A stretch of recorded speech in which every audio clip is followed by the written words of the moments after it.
আজকে আমাদের জন্য খুব আনন্দের দিন যে আমাদের নেতা যিনি আমাদের দল তৈরি করেছিলেন, যিনি আমাদের স্বাধীনতার ঘোষণা দিয়ে দেশকে স্বাধীন করেছেন, যিনি আমাদের বিশ্বের দরবারে মাথা উঁচু করে দাঁড়াবার সুযোগ করে দিয়েছেন তার নেতৃত্ব দিয়ে, সেই নেতার জন্মদিন 90 বছর।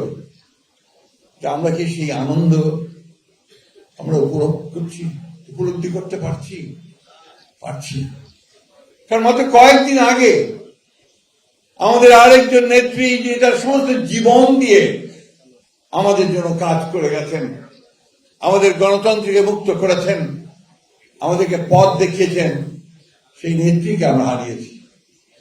এই দেশের কোটি মানুষ সেদিন সব সমবেত হয়েছিল ওই পার্লামেন্ট চত্বরে, কিন্তু পার্লামেন্ট চত্বরে সেটা থেমে থাকেনি। একজন বলেছিলেন খুব সুন্দর করে যে আজকে একটা কফিনের পেছনে সমগ্র বাংলাদেশ। এই যে একটা মানুষের পেছনে সমগ্র বাংলাদেশ, আর একটা মানুষের ডাকে সমগ্র বাংলাদেশের মানুষ যুদ্ধে ঝাঁপিয়ে পড়ল, তাদেরকে আমরা যদি হৃদয়ে ধারণ করি, তাদেরকে যদি আমরা অনুসরণ করি, আমাদের আর কোনো কিছুকে ভয় করতে হয় না। আমাদের সামনে কেউ দাঁড়াতে পারে না, কারণ আমরা যাদের নেতৃত্বে দল করছি, সংগ্রাম করছি, লড়াই করছি, তারা অনন্য, তাদের কোনো তুলনা নেই, তাই না বন্ধুগণ? আজকে সেই জন্য তাদের প্রতি গভীর শ্রদ্ধা দিয়ে দুটো চারটে কথা শুধু বলতে চাই।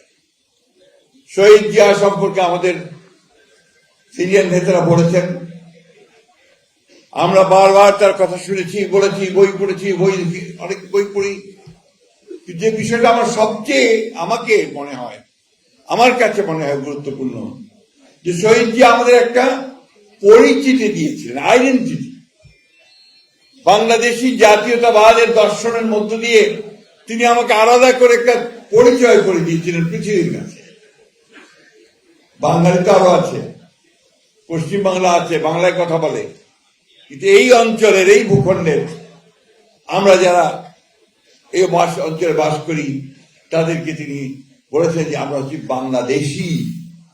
এই পরিচয়টা তিনি আমাদের দিয়েছেন। আর কি দিয়েছেন? যে মাথা উঁচু করে দাঁড়াবার শিক্ষা দিয়েছেন, কারো কাছে মাথা নত না করার শিক্ষা দিয়েছেন, এবং আমাদেরকে এই শিক্ষা দিয়েছেন যে তোমার দেশের যে স্বাধীনতার পতাকা, তোমার যে সার্বভৌমত্বের পতাকা, তোমার যে গণতন্ত্রের পতাকা, এই পতাকা কখনো তুমি নিচে নামাবে না, এই পতাকা তোমাকে ঊর্ধ্বে তুলে ধরতে হবে। আমরা তাই করার চেষ্টা করেছি।